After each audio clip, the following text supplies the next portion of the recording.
Yes, dude. Buongiorno, Peppino. Come stai? Ciao, bene. Nice. You still remember. Mrs. didn't teach me for nothing. No, she made a salary for sure. She did that for free? All Italian teachers are pro bono. 2, 3, 4. These boys only want the best stuff. They want the cream of the crop. They don't want none of that Michael Bay shit. They want the shit that pops. Oscar bait, black and white. Maybe something French. If it's got more than one explosion, honey, put that shit on the bench. Oscar Wieners, Oscar Wieners, Oscar Wieners. These boys are the Oscar Wieners. Yum, yum.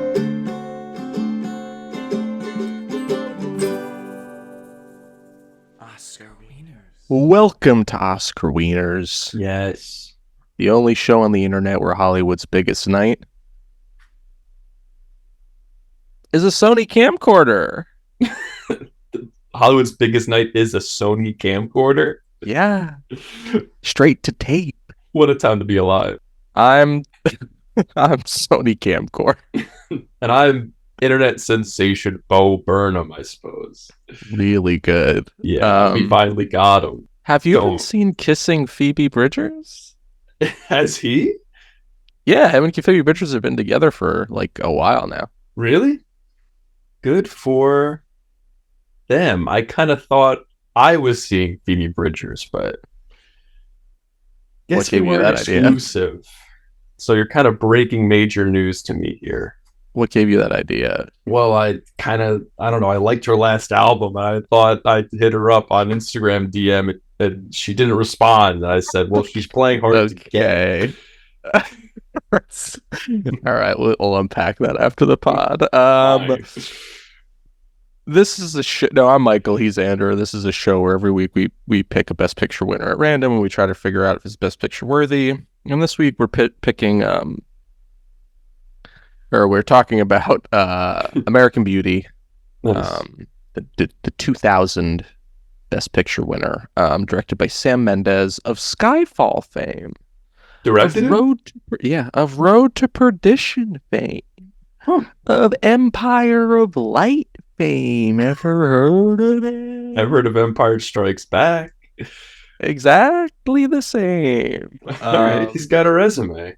This is also written by Alan Ball, who created True Blood, if you could believe it. I truly cannot. An American Beauty is about it's technically about Lester Burnham, played by Kevin Spacey, a depressed suburban father in a midlife crisis who decides to turn his hectic life around after developing an infatuation with his daughter's attractive friend who's 16 years young. Not good, Lester. You got fucking Annette Bening playing Carolyn. You got Thora Birch playing Lester's son, Jane. Lester's daughter, Jane. Mina Suvari plays the 16-year-old that Lester is in love with or whatever. Cool. Then you got the new neighbors who feature prominently. You got Wes Bentley as Ricky Fitz. Sick name. Fucking Chris Cooper as Colonel Fitz. He doesn't have a first name. He's Colonel Fitz. No, I thought he did. I thought he was like Frank or something. I don't think so. Damn, maybe Colonel is his name. That's so tight. It follows Lester Burnham as he blows up his life, and it's a really wonderful analysis of what white collar life has done to the American man at the turn of the century. Can I just say, what a weird film this is. It's very bizarre. It's like, I mean, to start, right off the rip, you got Kevin Spacey as narrating this thing, and I will admit I am a sucker for a voiceover that lays out what the film's gonna be. Like Doesn't he it's say in the opening narration like, "I'll be dead soon"? yeah, I love that. I love that That is so kind of much. cool. It's a Yeah, cool device. and then it cuts to him, yeah, I don't know, jacking off in the shower, which is like, Sick. I, I mean, I guess that's an artistic choice, but say la vie. Basically every choice, well, not every choice. The major choice of liking a teenager is pretty deplorable, and I feel like the way the movie treats it is strange. So it sets up all these unorthodox, let's say, romances. And it kind of tries, I get the sense like it's trying to portray them like as acceptable, like in this weird twisted way, like, oh, well, in the end, actually, they're happy. So isn't it worth it? And it's like, no, actually, all these romances are bad. Carolyn is cheating on her husband with a real estate mogul. Lester, it doesn't even need to be said, but he's perving on a high school girl, which is not good. Jane is with her stalker. That's supposed to be, is that a happy ending? I don't know. And when confronted with the question of, "Hey, why are you filming me, freak ass?" he's like, "I think you're interesting. So Go to jail." go to jail, why don't you? How about that? Yeah, I don't know. I think that's probably the biggest flaw in the film is that I don't it's I don't know what it's trying to say. It seems to do a lot of meandering. And I think ultimately what it tries to say is that shit happens and it's weird sometimes. Isn't that crazy? That's a weird message. I mean, not to jump ahead to like literally the very end of the movie, but The plastic bag. not even the plastic bag. Lester's like final monologue where he's like in the moment before Lester is eventually shot by and killed by Ricky's by Colonel Fitz because and this reminded me so much of Crash where like it's using like I don't know it's such a movie of like 30 years ago where like a person being gay is like a plot reveal slash twist. Yeah. Like Colonel Fitz turns out to be like gay and is like deeply closeted and has like piled so much masculinity and like heterosexuality on top of it. Yeah, he's mean to his son. And he's mean For to like his son for just who's being not like gay, but like he's like you kind better of not sensitive. be. Yeah. Yeah. Very late in the movie, Colonel Fitz makes a pass at Lester Burnham, who's working out in his garage, normal. Nice. And so anyway, and then Lester's like, "Oh no, sorry, you got the wrong idea." Colonel Fitz comes back, shoots him in the head, as you do. As one does. But in the final moment, it's like Lester. The narration comes back, and it's like, actually, my life did flash before my eyes in the final moments of it. And it's like, he's like, I smelled the toasted almonds on the grassy fields of Alabama, and like it's shit like that. And I'm like, this is so saccharine and so unearned. Like this man just almost had sex with a teenager like 10 minutes ago. Oh my god, that's so yeah. That's And like so the movie ends like on like the movie ends on like the note of like, oh, all of these elements that you've been seeing, all these complicated tangled up elements of life that happen every single day, even though we're not paying enough attention to each other to notice. It's so they're actually beautiful and are what make us human. I'm like, are they? For real? That's what you're leaving me with? Yeah, I don't relate to any of this. Like, I don't relate to any of these characters. I just think they're really insane. You don't relate to this? No. Well, they set it up as like literally they live in a white picket fence house. It's like here's the perfect American family, but like they're so clearly not. Like even all the tension, it's not bubbling under the surface. It's fully surfaced. Like these people hate each other from the jump. Yeah. Like we're introduced as like I hate my fucking wife, and Carolyn is like, I hate my fucking husband, and and Jane is like, I hate both my parents. They suck. Yeah. So I don't know what guys they're under. It's like pretty obvious that this is not normal. I hope, right? I just don't think the movie really has anything to say, but I do think it thinks it's saying a lot, like, about that, where it's like, wow, look at the way we're fucking tackling the American nuclear family. We're going after it, and all the grit underneath that you don't pay attention to. And it's like, I don't think you're really unearthing anything. This is like all like Right. boilerplate surface level bullshit. Like, I've It seen this in a is. million fucking shit things before, even before this movie came out. Like even, I mean, even pre 1999, like, this has been there, done that. You were too. I was too. Actually, yeah, I was too. I Yeah. I would have been turning Yeah. 30. But you saw Citizen Kane and you were like, this is a lot more than American Beauty does, for sure. I came out with a fucking iPad in my hand, and it was playing Vertigo, the Alfred Hitchcock film. Your first word was mid. I sort of predicted that slang. Yeah. I wrote down, this is a movie about freaks and assholes. That's true. And honestly, that kind of carries the movie. Because I'm not, Yeah. I will admit, this movie is so thoroughly weird. I kind of like it. I hate every single character. I don't relate to any of them. I think they're all are terrible people. But the things that happen to them are funny. Every character is like Ross.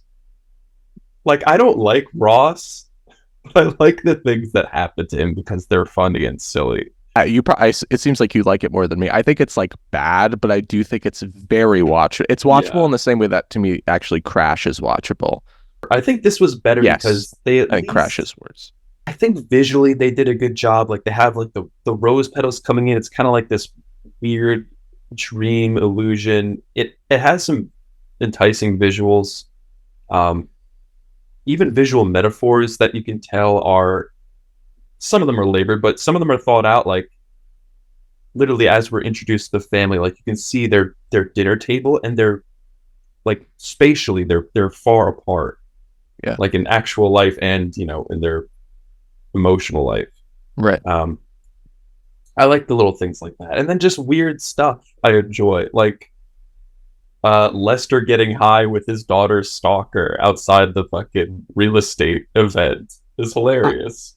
I do think, excluding the wanting to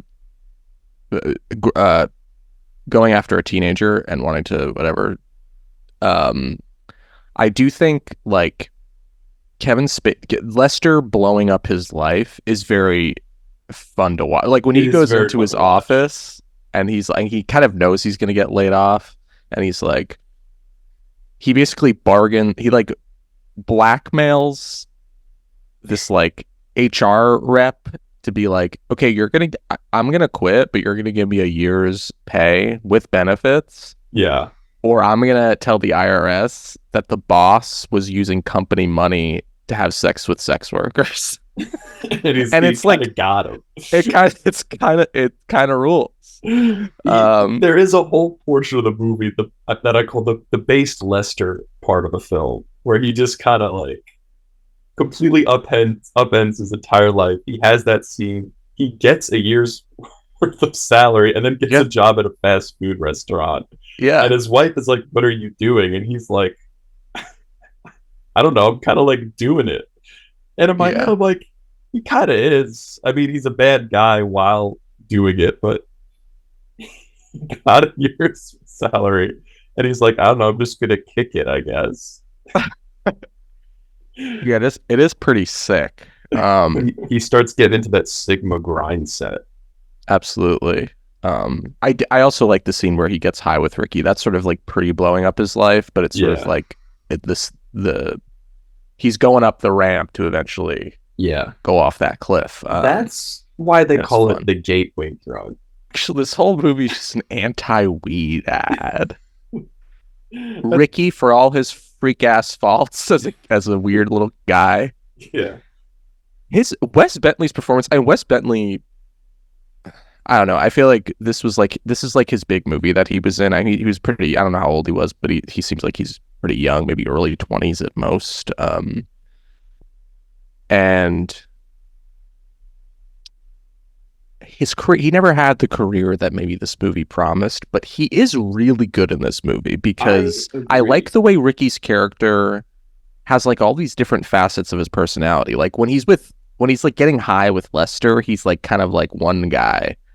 When he's talking to his dad, he's another way. When he's talking to Jane, he's like more of like the fucking poet. Yeah. He's like a poet freak. you poet little freak. Yeah, I really like his performance to the point where I was trying to figure out where I could place this actor, and I was like, I don't think I've seen him in anything else, which surprised me because he's excellent in this role. He is in Interstellar for a little bit. He gets killed by the big wave. Damn, that sucks, man. You mentioned the bag scene earlier. What do you, the fucking plastic bag scene? What do you think of it? I think that's dumb as shit. I don't doesn't resonate with me at all. No, you don't get it? Well, you know what? I get it. It makes sense. So basically, he's showing Jane, his girlfriend. He has all these videotapes of just mundane shit that he records in life. Yeah. And she asks him, like, oh, why do you do this stuff? And he's like, well, actually, this one's my favorite. And he shows her this tape of, it's just a plastic bag swirling around in the wind for like 5 minutes or so. And it makes him cry. He's like, I just love it so much. I think it's so beautiful. And I guess it's a little bit poignant in the sense that, yeah, okay, it's, it's maybe a mundane aspect of life, but it's at the same time, it's unpredictable. Maybe it's simple, but can be more complex if you overanalyze it. But I don't know what it adds to the movie. I think it's a statement that's saying, like, life is weird and things happen for no reason. And I guess you're right. But I don't know, it just seems defeatist. Like, it's like, I never want to be thinking, what was the point of this? And that immediately hammered home the idea of, then what was the point of this? You know what I mean? It's like to me, it's a scene that's like really overwritten. It's like, yes. Yeah. I don't know. I think it's one thing to show it, but for Ricky to like fucking just pull out this monologue about why it's so beautiful is like, it's just goofy. I don't know. It's a little bit but goofy. But the dialogue is like very like kind of stylized at times in this movie. I don't know. It's just like a scene that I think doesn't really work. What do you think about Jane and her reactions to Ricky filming her? Because she seems very at ease. Like, there's a moment when they're in his bedroom and he's filming her, like, talking about opening up emotionally and talking about the stresses of her life. And he's filming her with his stupid ass JVC camcorder. And I'm like, doesn't this make her uncomfortable? I think when she initially sees him filming her, she kind of reacts how a normal person would react, which is like, you're a freak, leave me alone. Yeah. But I kind of get emotionally why she feels like nobody is looking at her, nobody's paying attention to her. And him filming her makes her feel seen in some way. Do I think it's weird? Yeah. Yeah. Not that she feels that way, but more like just like in a movie, it's so weird that like a boy films a girl and is like, and then their boyfriend girlfriend. I'm like, this is bizarre. The internet isn't really as big of a thing as it is today. It's like, if someone's filming you in 1999, it's for one person. If someone's filming you in 2024, it's like dozens, potentially hundreds of people are going to see that. And that's kind of what I like what you said better, because I think she does feel the need to be seen. She's not by her family at all. They don't really care about her. I like the idea of like, because I didn't think of that, of like, because fucking when anything happens, people pull out their fucking phone and start filming it. People are filming. Yeah. I watch a lot of YouTube content.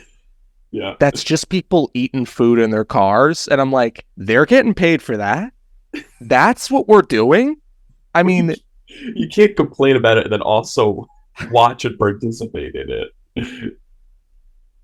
I think I can as an American, actually. This is my American beauty. When the world ends, the aliens come down and take a look at what we you know, we don't have pyramids that we're making. It's all just fucking digital content of us eating fucking Yeah. In and Out in a fucking Honda Civic on a fucking Tuesday morning instead of going to work. How did you know what I did yesterday? It's crazy. It's just crazy. But The yeah, aliens like are gonna be pissed. the aliens are gonna be pissed. I didn't think of that. Of like, oh, if you're filming somebody back then, it's like it's just for this person or for you and this person. It's like a relationship. That's interesting. Film the one that you want to be yours. Don't say that. All right, Lester and Angela. Oh yes. God, I don't really have. Yeah, go ahead. I just hate the intro. Like, you don't know it's gonna. The moment you know it's gonna happen, sucks. He's there. Lester and his wife are sitting at the. Because Jane is a cheerleader, and they're watching the basketball game so they could see her perform. And Angela performs with her, and they'd have like this lock eyes moment, and he's like imagining her, and I'm like, oh no. Like, we got Kevin Spacey having the hots for an underage girl in this movie. This is not good. Angela keeps teasing Jane about like, oh, I'm gonna fucking have sex with your dad. And Jane's like, stop. Stop. That's so annoying. No. And then Lester keeps having these fantasies about about roses coming out of her chest cavity, as you do. The way the relationship culminates at the end is like, so Ricky's dad is like, he thinks that Ricky and Lester are like hooking up, and he's like, says to Ricky, you're obviously gay, you have to get out of this house. Ricky leaves, he goes to Jane, he's like, let's go, we're leaving, my dad, I have money, let's go to the city or whatever. And Angela is like, this is so weird, this is like, he's like a freak. And then like they're like, shut up, you're a loser.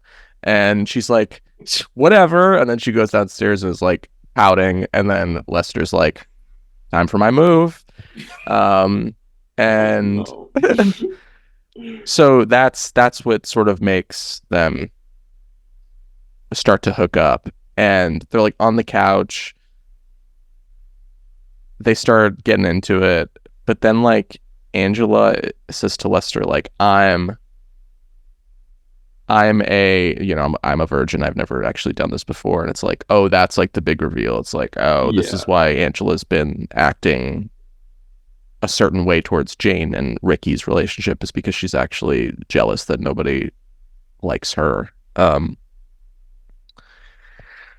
And so when she says that, she's like scared. Lester's like, we don't like, he's like, we don't have to do anything. And then he's like, you are so beautiful, you don't have to be like, you don't have to feel bad about any of this. And I'm like, is that supposed to be a virtuous part of his character? Because he's literally sitting over a naked teenager. I could not agree with you more. I thought that was so insane. Like, it is absurd. He's like, wait, you're a virgin? Oh, this is crazy. Yeah, it was crazy from the jump, dude. What are you doing? And then like in the next scene, he's like making her a sandwich, and she's like, wow, that was good, I feel like I haven't eaten in months. And he's like, you want another one? And he's like, dad of the year. I'm like, this is fucking so insane. This is we should be, Congress should look at this movie and decide if it goes to fucking prison or not. Prison, yeah. That was, the Supreme Court needs to step in. Man, that whole thing was crazy. Do you want a grilled cheese? I don't know. Yeah, literally. Truly the plastic bag of films. And then Lester gets shot in the head like 2 minutes later. Yeah. By Ricky's dad. And then you haven't seen Donnie Darko, right? Mm-hmm. The way after Lester is shot, it's sort of like montages between all the different characters in the movie, like hearing the gunshot. One day you're going to watch Donnie Darko and you're going to be like, oh, that's what Mike was talking about. All right, cool. I'm excited for that moment. Do we have anything to say about Carolyn? I like the subplot where she goes to the gun range now. Like that's part of her new thing. It's sort of like a fake out where you think she's going to go and kill Lester, which actually I think she is, and then at least she thinks she is. Oh, interesting. I see. I don't see the ending. I'm like, I do like to be surprised. In the end, I was like, kind of, I couldn't figure out who was gonna kill Lester. Like, you know, it's gonna happen. And at first, I'm thinking it's Ricky's dad, and then I'm like, no, because then they have the misdirect with Carolyn coming home. She's got the gun, like literally in the passenger seat of her car. Yeah. So maybe she is. Maybe that's what she's going to do. I don't know. Then the movie ends with Elliott Smith covering the Beatles. Kind of cool. Kind of cool. I would end a movie like that. Sure. And that's it. You have anything else to say about it? I don't know if I think this movie is not good, but very watchable. I think it's very watchable, and that makes it good, even though it has a lot of flaws. Right. The music, when the first like the Yeah, the Thomas like, Newman score that's is from good. this. Yeah. Yeah. It's what like an office sounds like. You know what? A little bit. But almost like a fish tank. Like you're in an Yeah. office in a fish tank. The Rain Man Hans Zimmer score has Yes. influenced this one. This is how they should have done it. This Right. is how it should have been done. Actually, that's not a bad take. I do think this score would actually really like go well with Rain Man. Yeah, I think so. Anything else? That's all I got. Ander, would you like to hear the other Best Picture nominees for the 2000 Oscars? Are they American and or beautiful? 1999 was one of the great years in film history. Great Prince song. Great Prince song. But it was the year you got fucking Magnolia, the Paul Thomas Anderson movie. I'm naming movies that are nominated. Oh, wow. Magnolia wasn't nominated. I mean, there's only 5 nominees still at the time. So that, you know, I don't know. So you have Magnolia, which fucking rocks. You have I don't know if you've heard of this one, The Matrix. Came out in 1989.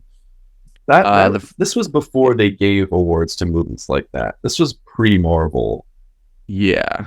Like I'm sure it had some technical awards that it was nominated for, but yeah. It's like, yeah, like off the bat, The Matrix won for best sound, whatever that means. Pretty good sounds in that movie. Being John Malkovich came out this year. Oh, damn. Wasn't nominated. I think Spike Jonze was nominated for best director, but like Virgin Suicide's a Sofia Coppola movie. Star Wars Episode 1: The Phantom Menace wasn't nominated for best picture, if you could believe it. Dude, you gotta give an award to Darth Maul. This 5, there's some good stuff in here, but it's just like, it's crazy that American Beauty won of all movies. But that's how it shakes out, I guess. All right. So obviously American Beauty wins best picture. Next up we have The Cider House Rules. I always thought this was a children's book. That's fair. What is this? It's directed by Lasse Hallström. I don't know if I'm saying that correctly. Let's say you are. He also directed, or they also, I don't know their gender. They also directed Chocolat with Johnny Depp, which I think was nominated also one year. So Cider House Rules is about Homer, who is an orphan, and he was never adopted, and he becomes the favorite of orphanage director Dr. Larch. Dr. Larch imparts his full medical knowledge on Homer, who becomes a skilled, albeit unlicensed physician. But Homer yearns for a self-chosen life outside the orphanage. What will Homer learn about life and love in the cider house? What of the destiny that Dr. Larch has planned for him? That sounds fine. Survey says D. Stars Tobey Maguire, Charlize Theron. Oh, I'm in. Delroy Lindo is there. Paul Rudd is there. Michael Caine. Wait, really? I love all these actors. Yeah, I don't know. So that's the Cider House. That's the Cider House Rules. Next up, we have The Green Mile, directed by Frank Darabont. Oh wow. Based on the Stephen King novel that I think was It was like a serialized novel, and it's a supernatural tale set on death row in a southern prison where gentle giant John Coffey possesses the mysterious power to heal people's ailments. When the cell block's head guard, Paul Edgecombe, I think played by Tom Hanks. He has powers? Yeah, so John Coffey played by Michael Clark Duncan. Yeah, he has like special powers. And when the cellbox head guard, Paul Edgecombe, recognizes Coffey's miraculous gift, he tries desperately to help stave off the condemned man's execution. I haven't seen this movie. I always wanted to. It seems like the kind of movie I remember being on like TNT a lot, and it seems like that's probably the best way to watch it. I feel like that's throwing shade at it, but I think that's yeah. Yeah, I agree. Sure. Turning a 3-hour movie into 4.5 to 5 hours with commercials, that's the way to spend a Sunday afternoon. That's the true experience. Next up, we have a movie I need to see. Michael Mann's The Insider. Michael Mann is one of my fave directors. What else did he do? He did Heat with Robert De Niro and Al Pacino. He did Last of the Mohicans with Daniel Day-Lewis. He did Miami Vice with Colin Farrell and Jimmy Fox. Whoa. He recently, last year, he directed Ferrari with Adam Driver, a movie I really like. Okay. He rocks. And The Insider, it tells the true story of a 60 Minutes television series expose of the tobacco industry as seen through the eyes of a real tobacco executive, Jeffrey Wigand, played by Russell Crowe. Yeah, he like exposes that the tobacco industry's fucked, and I think like he gets like death threats and shit like that. Yeah. I haven't seen any of these movies. I've only seen this next movie. Otherwise, everything I haven't seen. Hit me with it. This is the final one. This, I mean, as the only other one I've seen, this should have won. Can I guess? Yeah, go ahead. Is it How the Grinch Stole Christmas? Absolutely not. Okay. It is M. Night Shyamalan's The Sixth Sense. Oh wow! This was nominated. Yeah, when I saw it, I was like, "Holy shit, that was best! That was nominated for Best Picture. That's kind of crazy." I mean, this movie. Have you seen it? Mm-mm. But I know rocks. I know the twist though. I feel like it's so. I get not wanting to watch it because you know the twist, but the movie is so well constructed and so well made. And it's like such a tight script. I love M. Night Shyamalan. Okay. I mean, he said that about Old too, and Old fucking rocks. Rocks my whole ass socks off. All right, fair enough. I love that Shyamalan has made a comeback, and I love that when it's like he had like 2 or 3 movies where he came back and people were like, "Oh shit, actually, have we underrated M. Night Shyamalan?" Then like I feel like Old, it was like people were like, "Oh, this is kind of dopey," and I love that his rise has sort of like leveled out, and people are just like, "Oh, I don't know, his movies are still kind of weird and silly." A true Shyamalan twist, if there ever was one. There you absolutely go. So following an unexpected tragedy, child psychologist Malcolm Crowe, played by Bruce Willis, meets a 9-year-old boy named Cole Sear, played by Haley Joel Osment, who is hiding a dark secret. Ooh, what could that be? Who knows? Yeah, I wonder. Tune in to find out. It's really good, and I highly recommend it. It's like a fucking. I have it at 4.5 stars on Letterboxd. Damn, because it rocks. How come there's no Seventh Sense? Shyamalan didn't want to. Yeah, the Seventh Sense is love. It's beautiful. That's American beautiful. Thank you, absolutely. Thank you so much. Yeah.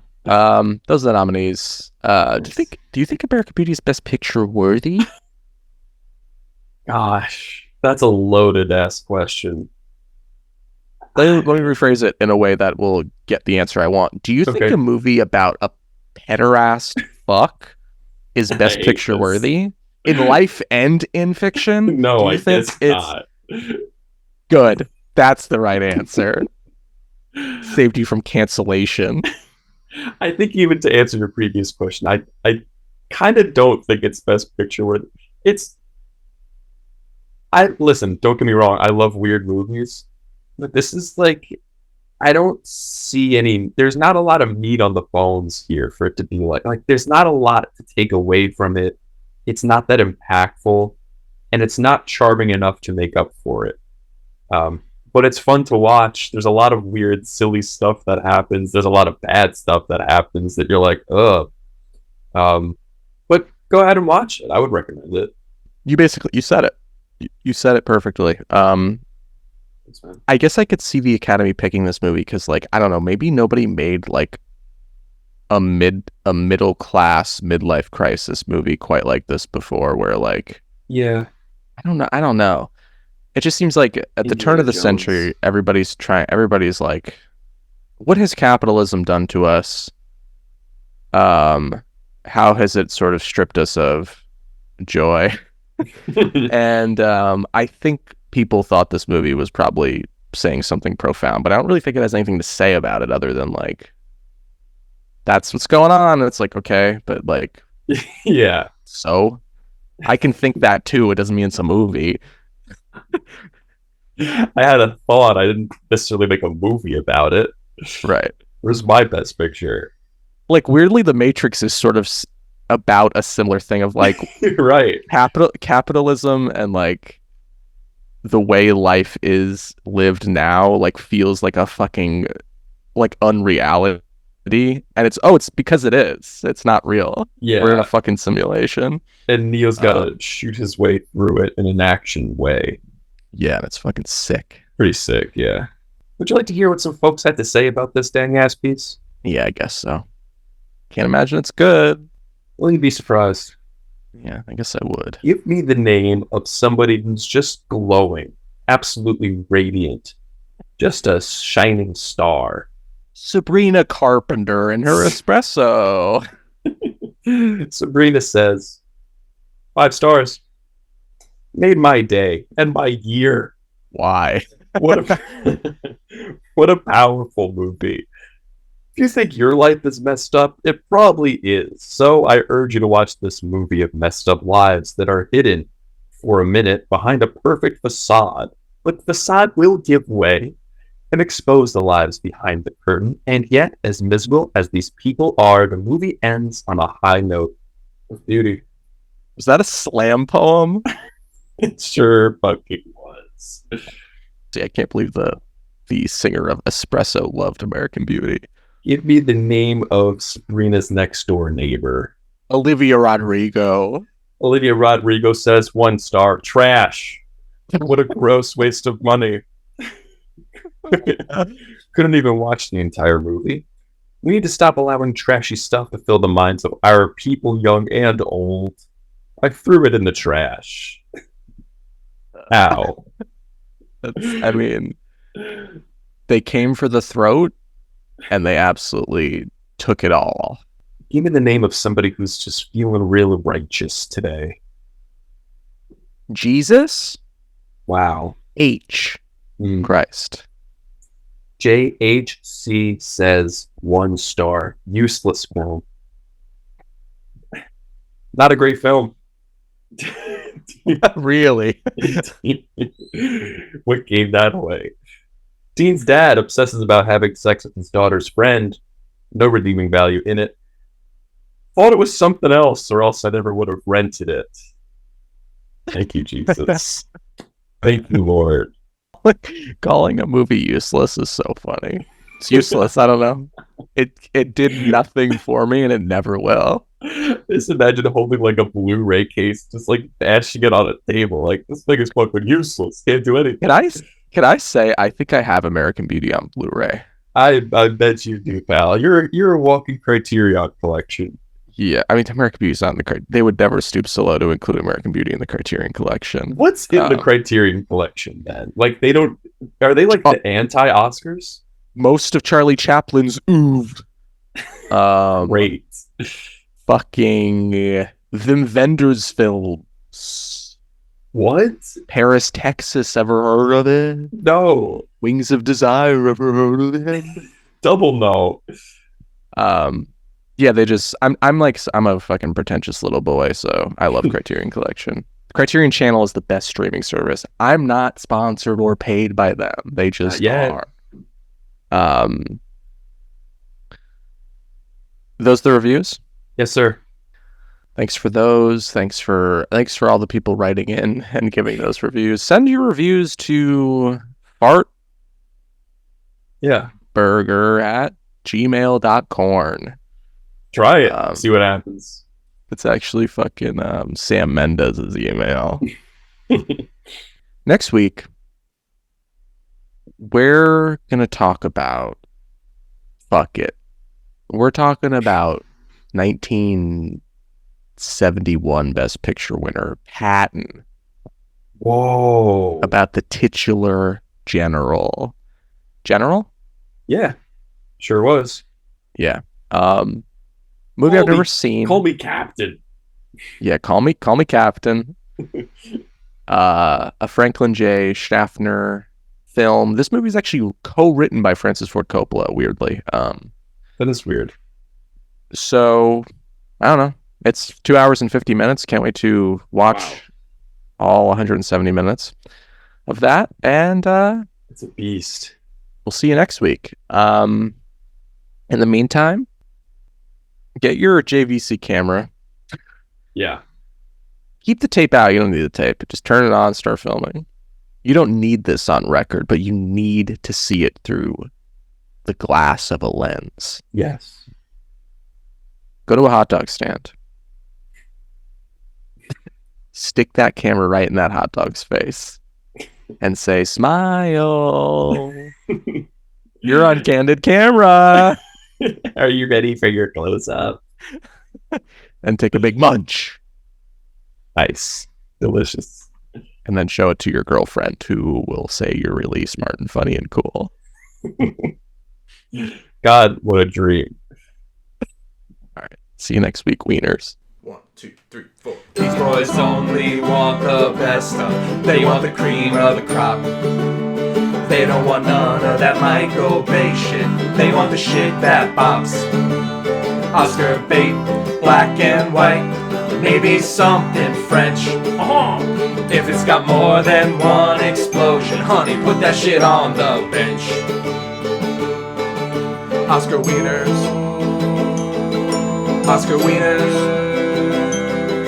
Oscar Wieners. These boys are the Oscar Wieners.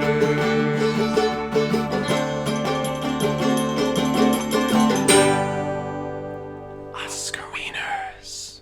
Honestly, don't see any place where you need to cut. Smash it together. Throw it out there. Throw it out there. I'll email it to, what was that address you said? Farts. Yeah. Fartburger@gmail.com. Yeah, I'll send it right there.